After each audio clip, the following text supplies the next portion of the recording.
ಮುಖ್ಯಮಂತ್ರಿಯಾಗಿ ಪ್ರಮಾಣ ವಚನ ಸ್ವೀಕರಿಸಿದ ನಂತರ ಡಿಕೆ ಶಿವಕುಮಾರ್ ಅವರು ನಿನ್ನೆ ಮೊದಲ ಕ್ಯಾಬಿನೆಟ್ ಮೀಟಿಂಗ್ ಅನ್ನು ಮಾಡಿದರು. ಮೊದಲ ಸಚಿವ ಸಂಪುಟ ಸಭೆ. ಮೊದಲ ಸಚಿವ ಸಂಪುಟದಲ್ಲಿ ಪ್ರಮುಖ ನಿರ್ಧಾರಗಳನ್ನು ಕೂಡ ತೆಗೆದುಕೊಂಡರು, ಅದನ್ನು ಪ್ರಕಟಿಸಿದ್ರು ಕೂಡ. 6 ನಿರ್ಣಯಗಳು. ಶಾಲಾ ಮತ್ತು ಶಾಲೆ ಕಾಲೇಜಿನ ವಿದ್ಯಾರ್ಥಿಗಳಿಗೆ ಫ್ರೀ ಬಸ್ ಪಾಸ್. ವಿದ್ಯಾರ್ಥಿನಿಯರಿಗಿತ್ತು, ಅದನ್ನು ವಿದ್ಯಾರ್ಥಿಗಳಿಗೂ ಮುಂದುವರಿಸಲಾಗುತ್ತೆ. ಗಂಡು ಮಕ್ಕಳಿಗೂ ಕೂಡ ರಿಲೀಫ್ ಕೊಟ್ಟಿದ್ದಾರೆ ಮುಖ್ಯಮಂತ್ರಿ ಡಿಕೆ ಶಿವಕುಮಾರ್. ಬಟ್ ಅದಕ್ಕೆ ಅಪ್ಲೈ ಮಾಡಬೇಕು ಅನ್ನೋದು ನಿಯಮ ಇದೆ. ಸುಮ್ಮನೆ ಬಸ್ಸಲ್ಲಿ ಹೋಗಿ ನಾನು ಸ್ಟೂಡೆಂಟು ಅಂತಂದ್ರೆ ಬಿಡಲ್ಲ, ಅಪ್ಲೈ ಮಾಡಬೇಕು ಅಂತಾನೂ ಕೂಡ ತಿಳಿಸಲಾಗಿದೆ.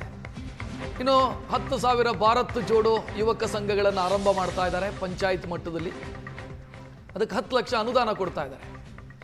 ಖಾಸಗಿ ಉದ್ಯೋಗ ವಿನಿಮಯ ಕೇಂದ್ರ ಸ್ಥಾಪನೆಯ ಘೋಷಣೆ ಮಾಡಿದ್ದಾರೆ. ಒಟ್ಟು 6 ಪ್ರಮುಖ ನಿರ್ಧಾರಗಳು ಮೊದಲ ಕ್ಯಾಬಿನೆಟ್ ಅಲ್ಲಿ ತೆಗೆದುಕೊಂಡಿರುವಂತಹ ನಿರ್ಧಾರಗಳಿವು.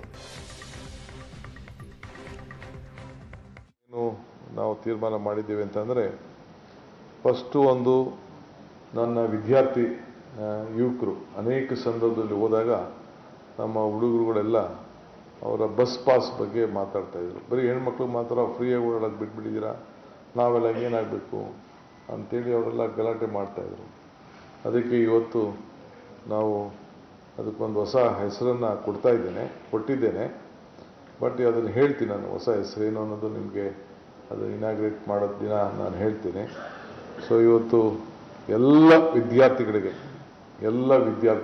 ಯಾರೇ ಆಗಿರಲಿ ವಿದ್ಯಾರ್ಥಿಗಳು, ಸೊ ಕಾಲೇಜಿವರೆಗೂ ಕೂಡ ಯಾರ್ಯಾರು ವಿದ್ಯಾರ್ಥಿ, ಕಾಲೇಜ್ ಇರ್ಬೋದು, PG ಇರ್ಬೋದು, PUC ಇರ್ಬೋದು, SSLC ಇರ್ಬೋದು, ಎಲ್ಲ ಪಾಸ್ಗಳನ್ನು ಏನು ನಾವು ಕೊಡ್ತಾ ಇದ್ದೇವೆ ಅದಕ್ಕೆ ಯಾರಿಗೂ ಕೂಡ ಚಾರ್ಜ್ ಮಾಡದೆ ಫ್ರೀಯಾಗೆ ವಿದ್ಯಾರ್ಥಿಗಳಿಗೆ ಫ್ರೀ ಬಸ್ ಪಾಸನ್ನು ಕೊಡ್ತೇವೆ.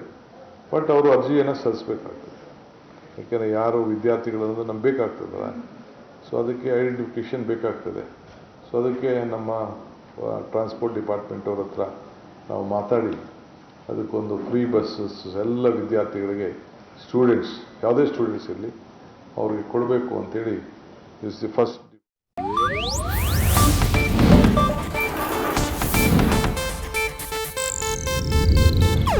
ಇದು ಏಷ್ಯಾನೆಟ್ ನ್ಯೂಸ್ ನೆಟ್ವರ್ಕ್ ಪ್ರಸ್ತುತಿ.